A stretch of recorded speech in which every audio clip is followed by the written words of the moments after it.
On the wedding day he left me to take care of his feverish widowed sister-in-law. I smiled and said it was fine. Everyone praised me for being magnanimous and said I had good judgment. But he didn't know my father had once abandoned my mother and me in the same way.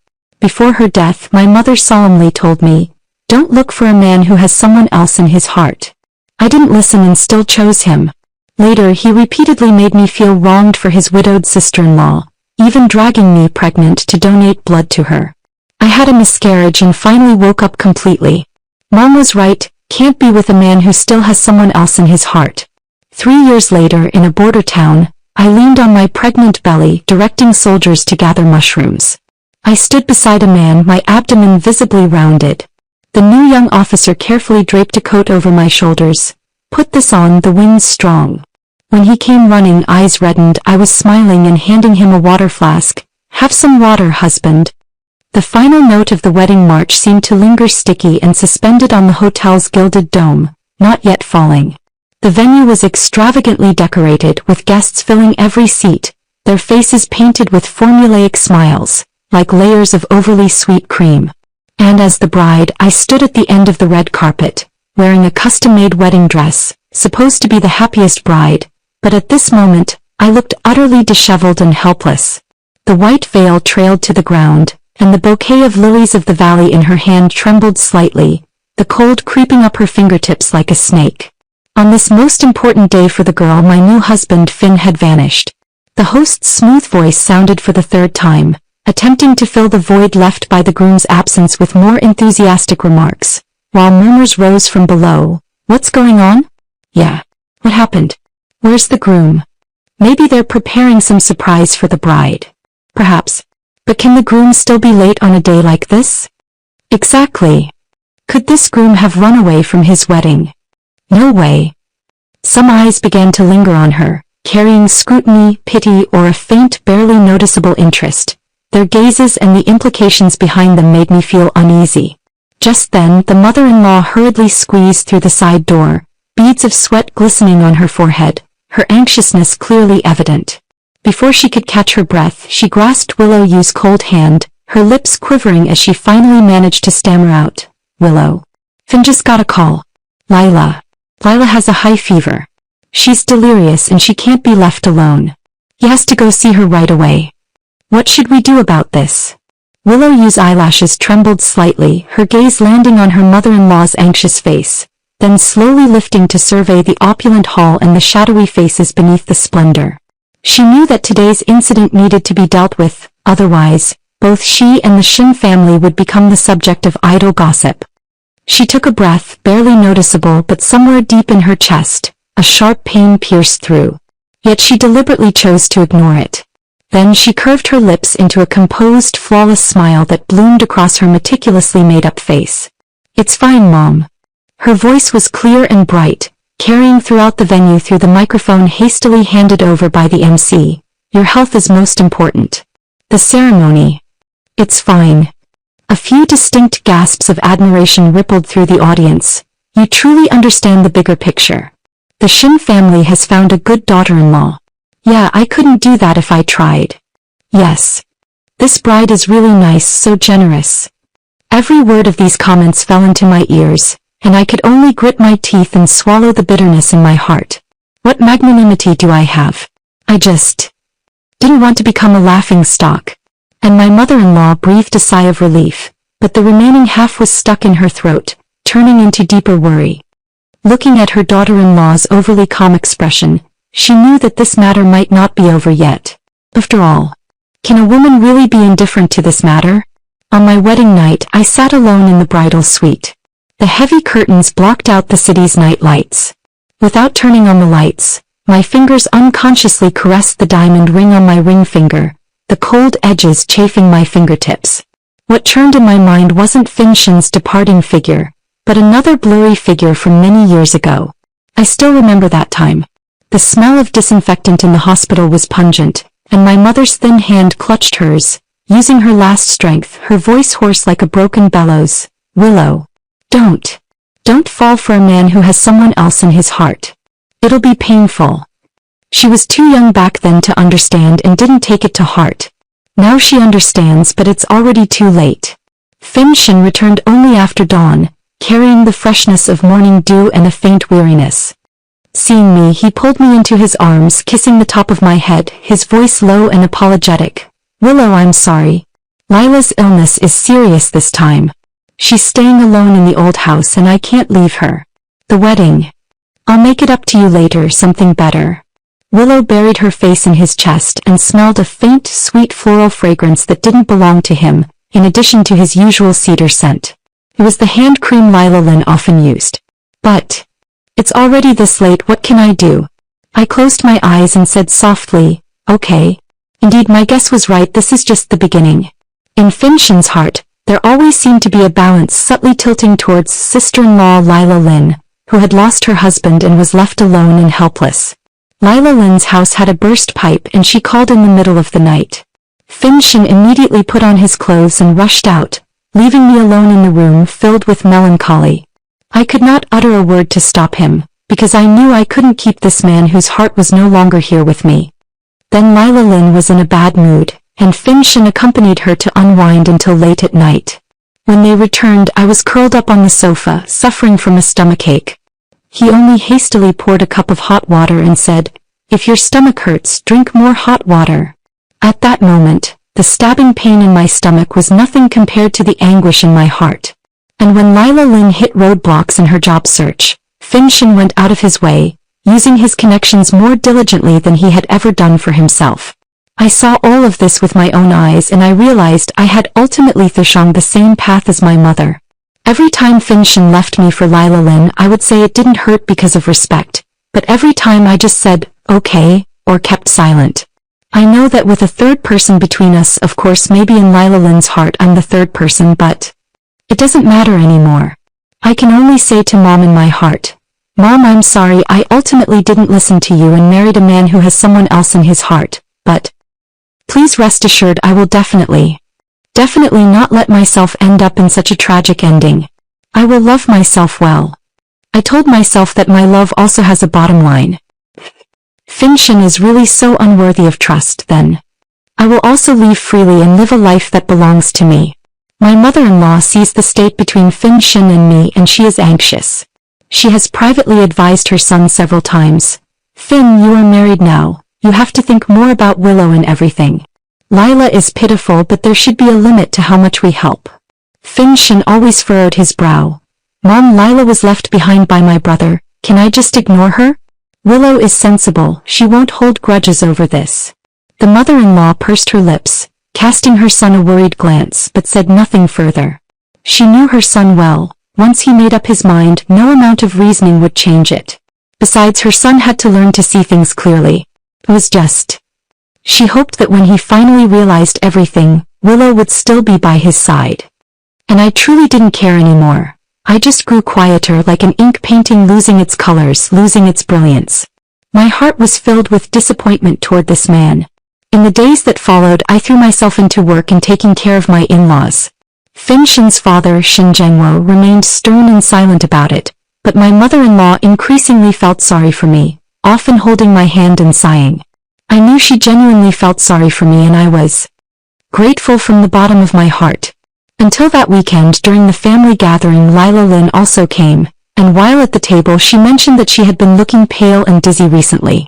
Finchen immediately put down his chopsticks and said he would take her to the hospital for a checkup. I was serving soup to my mother-in-law, and my fingers trembled almost imperceptibly when I heard this, but I didn't say anything after all. The test results came back quickly. Lila Lynn has anemia and needs a blood transfusion, but she has a rare blood type, panda blood, and the hospital blood bank is temporarily short. They can only rely on donations. At that moment, everyone's eyes unconsciously turned to me because I had the same blood type. Finchen gripped my wrist, his strength a little too much, his eyes a mix of anxiety and an undeniable plea. "Willow, Lila can't wait any longer, she can only receive a little emergency treatment first. You're healthy, just give a little blood, just a little, okay? It'll be quick." Willow, you looked at him, at the burning anxiety in his eyes for another woman, and suddenly felt her vision blurring and her mind becoming chaotic. I knew that my husband had ultimately hurt my heart once again. My father-in-law's silent face, my mother-in-law's hesitant expression, and Lila Lynn's weak and dependent gaze towards Fin Shin, all twisted into swaying patches of color. I didn't know what to say. In my lower abdomen, amidst this chaos, there seemed to be a faint, almost illusory twinge of pain. She had just tested with a test strip a few days ago and hadn't had time to tell anyone, including Fin Shin. She opened her mouth, her throat dry. Willow, saving people is the priority. Fin Shin tightened his fingers again, his tone urging. I know my husband's heart is completely on Lila Lynn right now. As for the faint ache in my lower abdomen, perhaps it was just a trick of the mind. Finally, I gave the slightest nod, so faint it could hardly be seen. Fin Shin, this will be the last time. This time, consider it repayment for the Shin family's kindness in looking after me. From now on, you'll never be able to hurt me again. You won't be able to hurt me anymore. The needle for drawing blood was cold. The moment it pierced my vein, the pain made me snap my eyes shut. Dark red blood flowed through the tube, as if taking away the last bit of warmth in my body and some fragile hope that hadn't fully rooted yet. I knew my hope could no longer rest on this man. After the blood draw, I felt utterly exhausted. The nurse told me to lie down and rest. No one was by my side. Fin Shin had accompanied Lila Lynn to the ward. I lay alone on the cold bed in the observation room, the vague discomfort in my lower abdomen gradually sharpening into a heavy dragging sensation, then turning into a twisting, searing pain. Bright red blood soaked through the sheets beneath me, glaring and horrifying. Later I lost consciousness. The last thing I saw was the doctor's regretful face, the cold clanging of medical instruments, and the restrained sobbing of my mother-in-law. When Fin Shin burst in, everything had already settled. He still bore the worry on his face from Lila Lynn's condition, but the sight of the blood on Willow Yu's body and her deathly pale face froze his expression, transforming it into a vacant look of horror. Child. His voice was so hoarse it was out of tune.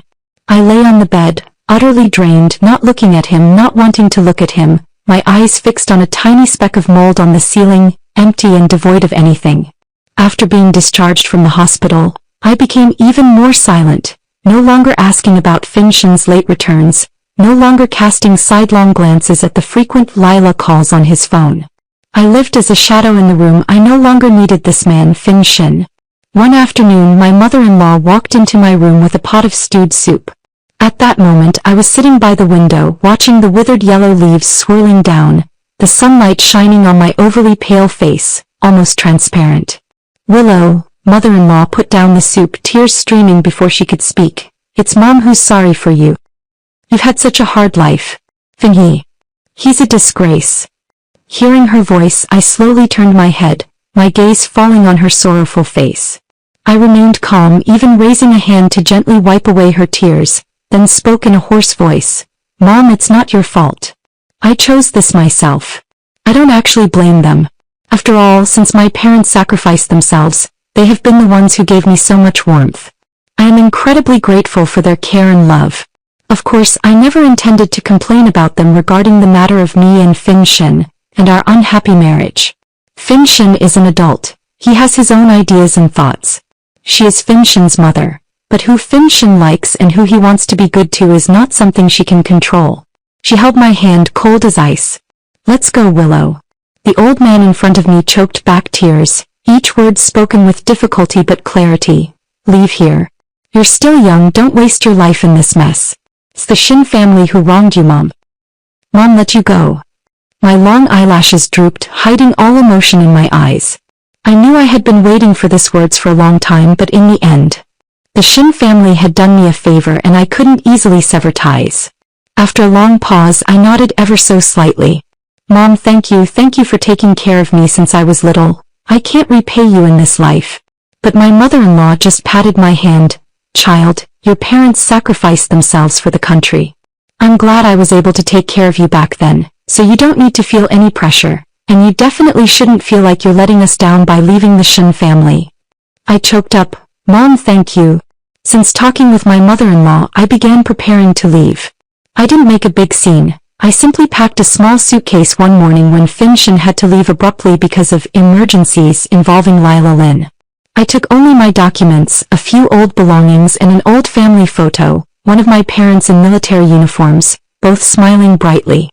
At this moment I suddenly felt a bit relieved that Finshin had missed getting married multiple times before.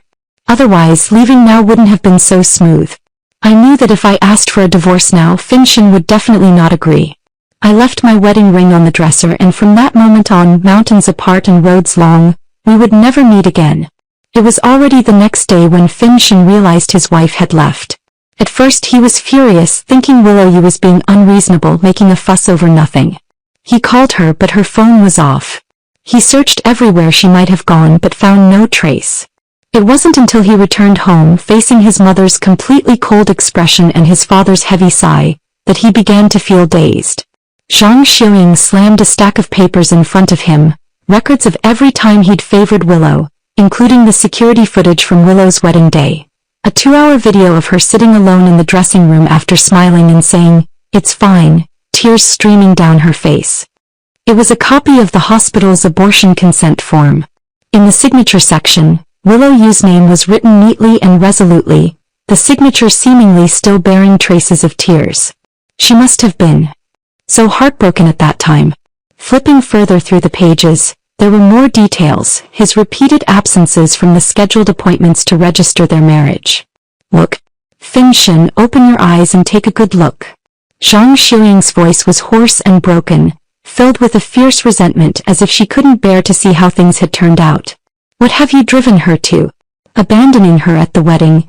Usually your heart and eyes are only on your sister-in-law, and in the end, you didn't even care that she was carrying your child. That's your flesh and blood. Yours. How could you? How could you hurt Willow like that?" Finn flipped through the papers one by one, his fingers trembling violently, blood seemingly rushing to his head in an instant, then vanishing completely, leaving only a bone-chilling cold and a numbing pain. The details he had overlooked, Willow Yu's silent gaze, her pale face, the occasional moments when she seemed about to speak but then stopped, now transformed into the sharpest of knives, slowly tormenting him. "At that time I didn't know she was pregnant. I really didn't know," he muttered, as if defending himself and trying to convince himself, but the reason seemed pale and laughable in the face of the ironclad facts. After all, he was the one who had drawn Willow Yu's blood, and he was the one who personally signed the consent form. "Don't know." Zhang Xiuying laughed miserably and questioned sharply, "Have you ever cared? Have you ever asked even once? Your heart has already shifted to your armpit. Willow was such a good girl, how could she? How could she?" The old man couldn't go on, wailing and beating his chest in sorrow. Xin Zhangwo finally spoke, his voice calm but weary. "Go find her. Go bring her back and then break what needs to be broken. That child. She's suffered." Finshin began searching frantically. He quit his promising job, used every contact he had, and scoured every city Willow Yu might have gone to, but still there was no sign of her. It was then that he realized with horror how little he knew about her, her friends, her preferences, her innermost thoughts. He knew nothing. He only knew that her parents had died early and that she was an orphan of martyrs, but he never thought about what kind of loneliness and trauma that meant, nor did he truly care about her. He felt that Lila Lin, who had lost her husband, was pitiful. But she clearly had a husband, yet watched him abandon her time and time again. Wasn't that even more pitiful? Thinking of this, Finshin's heart felt like someone had deeply cut it open, the pain so intense he couldn't breathe. At this point, I didn't care about anything related to Finshin anymore. I came to the border where my parents sacrificed their lives, a remote town. The people here are kind, and living here I feel inexplicably at peace. I think it must be my parents watching over me. Meeting Xie Yan was an accident. That day I went to the town market to shop, only to find them arresting a criminal, and at that moment the criminal was heading straight toward me. My childhood experiences told me he must be trying to hold me hostage to threaten them. Although my father didn't love my mother, he never failed to educate me and taught me many self-defense techniques. Over the years I have never forgotten them. So as the thug approached me, I took him down by surprise. He never expected that the seemingly frail woman he randomly chose would know self-defense. His carelessness led to his complete defeat. After subduing him, the leader came to me to express his gratitude. He said his name was Xie Yan, and they were actually apprehending drug traffickers who were living on the edge. At that moment I felt a wave of fear. Thankfully I was okay. I don't know why, but later I seemed to run into Xie Yan often. Gradually we became familiar, would go out to eat together, and he would take me around the local scenic spots. This was a rare moment of relaxation since I came here. Actually, I vaguely realized that I probably liked Xie Yan, but I had just ended a terrible relationship and didn't have the energy to think about anything else for the time being. Besides, Xie Yan hadn't said anything, and I was too embarrassed to make the first move. Days passed one by one, and I gradually adapted to life here, even growing fond of this simple little town. One day 6 months later, Xie Yan suddenly stood in front of me with a serious expression. The tall man now had an awkward look on his face. Will you? I guessed he might be trying to confess his feelings to me, but seeing such a shy man, I couldn't help but burst into laughter. Pfft! The man's ears were red, so he simply closed his eyes and spoke directly. Willow, you, I like you, no, I love you, Will you be my girlfriend? And I just carefully looked at the man's eyebrows and eyes in front of me. From getting to know him to now, I am sure and certain that the man in front of me is a very good person, and I have already been moved by this gentle and clumsy man without knowing when. I think this time I will not choose the wrong one again. I nodded and leaned into the man's embrace, using my actions to tell him my answer. The man held me in his arms, his voice choked with emotion. Willow, don't worry, I will definitely take good care of you. I know your past experiences may not have been good, but please believe me, after meeting me, I will do everything I can to make you happy. I smelled the pleasant scent on the man. All right, fine. The man no longer held back, lowering his head to kiss my lips. After realizing what he had done to his own wife, Fin Shen stopped going to Lila Lin, and even barely acknowledged her. At this moment he finally realized how far he had gone before and how much Willow you must have suffered. He was punishing Lila Lin but also punishing himself. It was Lila Lin who came crying to him, tugging at his sleeve, complaining about her grievances and fears, and sounding somewhat resentful, saying that he hadn't spent time with her for ages. He looked at Lila Lin, whose tears once had melted his heart, but now they only filled him with irritation and intense loathing. He violently shook off her hand, his eyes blazing red. Get out! Don't ever show your face in front of me again. If it weren't for you. The words trailed off, but the deep-seated hatred left Lila Lin pale with shock, too terrified to remain in front of Fin Shen. She knew Fin Shen. She understood that he was no longer willing to be as he once was. Despite her deep resentment, she had believed she had won Fin Shen's heart, but now she realized it was not so. Fin Shen's heart still belonged to Willow Yu. She was filled with hatred. Willow Yu, why do you have to come back and steal Fin Shen from me even after you've already left? You know full well that I can't live without Fin Shen. Though her heart burned with hatred, Lila Lin said nothing on the surface and stopped insisting further. She simply thought that now that Willow Yu had left, Fin Shen would eventually realize how good she was, and Fin Shen would surely become hers one day. She decisively chose to leave. Fin Shen was still willing to pay to take care of her. If she kept clinging on, she might lose every penny she received each month. Once Fin Shen gave up hope of finding Willow Yu, she would reappear. She refused to believe Fin Shen felt nothing for her at all. Here Fin Shen continued searching for Willow Yu, a search that lasted nearly a year. Fin Shen was so worn out that he was barely recognizable. Finally, from a very marginal source of information, he learned that Willow Yu might have appeared near a small town on the southwestern border. He set off immediately, chasing after her desperately. Willow Yu, wait for me to tell you I'm sorry in person, wait for me to bring you back in person, I will love you well for the rest of my life. It was a world completely different from the bustling city. Here the mountains were lush and green, surrounded by clouds and mist. The air was clean and crisp, and the town was peaceful and simple. Fin Shen inquired for a long time before finally seeing that figure etched into his bones on a sunny hillside at the edge of town. Willow Yu had changed a lot. Her skin was tanned to a healthy honey color, her long hair was loosely tied up, she was wearing a simple cotton long dress, and a slightly oversized men's thin coat. Her lower abdomen was a little obviously bulging, round and full. She seemed to have gained some weight. It seemed she was doing well here. At this moment she was leaning slightly forward, talking to a few young soldiers in camouflage uniforms, their faces still bearing a trace of childishness, gesturing with a freshly picked mushroom in her hand, her eyebrows relaxed, her smile bright and soft, a vibrancy and liveliness that Fin Shen had never seen before. No, he had actually seen it before, but ever since the wedding day she didn't seem to have smiled so easily and freely in front of him. Finchen was about to step forward when he saw an exceptionally tall young officer standing half a step beside her, his posture revealing an unintentional protectiveness. He had sword-like eyebrows and starry eyes, his skin was tanned from years of sunlight, and his shoulder mark showed his amazing youth and extraordinariness. At this moment he was listening to Willow speak, his profile stern, but his eyes were on her, focused and gentle. A mountain breeze blew past, stirring the stray hairs on Willow's forehead, and the young officer immediately turned sideways, more carefully pulling the jacket that obviously belonged to him closer around her, the movement natural and practiced. Because of this movement, Finchen got a clear view of Willow's belly. The sight told him plainly that she was pregnant. At that moment, Finchen's heart was tightly clenched, stopped beating, blood rushed to his ears, buzzing in his head, and the world around him blurred into a swaying haze. Only Willow's smile and her swollen abdomen remained sharply clear, painfully so. She was once pregnant with her own child, but at this moment Finchen wanted to rush over, but his feet were rooted to the spot as if filled with lead and frozen in ice. He watched the two people not far away as if self-inflicted. Willow seemed to be thirsty and turned around naturally. The young officer immediately took off a military kettle from his waist, unscrewed it and tested the water temperature himself before handing it over.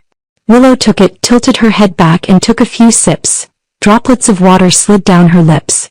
She smiled, handing the water kettle back to the officer, saying something, her mouth still curving into a gentle, sweet smile. The officer took it, drank a large gulp from the spot she had just sipped, his Adam's apple rolling as he tilted his head back. Sunlight fell on the corners of his smiling lips and she smiled back at him. Finchen's vision suddenly went black. He staggered a step, steadying himself by gripping the rough tree trunk beside him, barely managing to stay on his feet. His nails dug deep into the bark, splinters piercing into his flesh, but he felt no pain. In his chest, only an empty void raged wildly, yet he couldn't scream a sound. His Willow, the Willow he had lost, the Willow he loved so deeply, now stood beside another man, laughing, alive, nurturing a new life. And the way that man looked at her was a tenderness and care Finchen had never truly given her. He watched as she gently touched her own belly, then looked up at the officer with a smile, saying something longer. A few indistinct syllables drifted over on the mountain wind, too unclear to make out, but the officer's smile suddenly widened, the light in his eyes brighter and hotter than the sun at that moment. He reached out tenderly and with infinite affection, placing his hand over Willow's back, both of them pressing together against her rounded abdomen. At that moment, Finn clearly heard something inside his body crack with a sharp sound, shattering completely. It broke into powder, scattered with the wind, and even the pain became distant and numb. He no longer had the strength to take another step, just watching from afar as Willow and the man walked away hand in hand, their eyes meeting for a fleeting moment, both filled with love and happiness. Later, Finn returned to the city in a daze, selling his company shares and disposing of most of his assets. He left half to his elderly parents and donated the other half anonymously to a fund supporting the orphans of border martyrs, hoping this would offer to his heart, already hollowed out by Willow's departure, and I, having found my own happiness, no longer paid attention to the past. Later, on a certain day, I received news that my former mother-in-law was seriously ill. Out of duty and heartfelt concern, I felt I should go see this kind and good-hearted elder. So, I returned to this place once again with my husband and children. Only when I came back did I hear news about Finchen. It turns out he had gone looking for me before. But it's better this way, thankfully he didn't appear in front of me. I heard that Finchen had gone to a remote ancient temple deep in the mountains outside the city, and that he had become a monk. But none of that has anything to do with me anymore. After visiting my elders, I once again returned to the border. It seemed that all the past hurts had become mere fog and smoke. What awaited me now would be happiness and beauty. Finchen's perspective actually, I never thought anything would happen between Lila Lynn and me. At first I just thought that as her brother's widow, it was only right that I take care of her. But later I found that I was increasingly unable to resist her coquetry and tears. I knew it was wrong, and I also knew that I already had Willow, but things still developed out of control bit by bit. Without realizing it, I repeatedly abandoned Willow Yu for Lila Lin. I thought Willow Yu wouldn't overthink it and that she would understand my feelings of taking care of my brother's widow. But I forgot that as a woman, no one can tolerate their husband being too close to another woman, no matter who she is. When I found Willow Yu, I thought a lot about how to phrase things. Should I apologize right away or confess my feelings first? But I never anticipated that she already had someone else by her side. As a man myself, I can see that the man truly loves her, and I can also see that she is genuinely happy. Thinking back on everything, it seems that after getting married she rarely smiled in front of me. Poor me, I didn't notice anything, so focused was I on taking care of Lila Lin. Thinking about it, how foolish I really was. However, I know my mom is right. For someone like me, losing my beloved is my retribution. I should bear it myself, but it hurts so much. I've completely lost hope in life. Without Willow Yu, I lived like a walking corpse. Later, I came to the temple. The abbot was an old monk with a weathered face. He simply looked at my bloodshot, lifeless eyes, asked nothing, and chanted a Buddha's name in a long, drawn-out voice. Feng Shen knelt before the cold, mottled Buddha statue, kowtowing heavily, and spoke in a hoarse voice, "Please, Master, tonsure me." The sound of the wooden fish began, monotonous and desolate. Strands of black hair fell like the first half of my life that had long since withered and faded. No, it should be the absurd first half of my life. Under the guise of taking care of my brother's widow, I did things that only hurt the person closest to me. Everything. I deserve it. When the last strand of worry left his body and the cold razor touched his scalp, 2 hot streams of liquid finally broke out uncontrollably from his dry eyes, tracing down his suddenly hollow cheeks, shattering onto the old cushion, quickly spreading out and leaving no trace. I knew my life would be like this from now on. Perhaps only the dim lamp and ancient Buddhist scriptures could slightly soothe my heart, shattered by extreme pain. I knelt on the cushion and prayed to the Buddha. May Willow Yu have all the happiness and success in life, a smooth journey throughout his lifetime. Randomly closing my eyes, I squeeze out the tears from the corners of my eyes. Outside the hall, the ancient pines stand in silence, mountain mists gradually rising, swallowing the path I came from and obscuring the future ahead, with only the flame of the ever-burning Buddhist lamp flickering faintly in the wind that sweeps through the hall.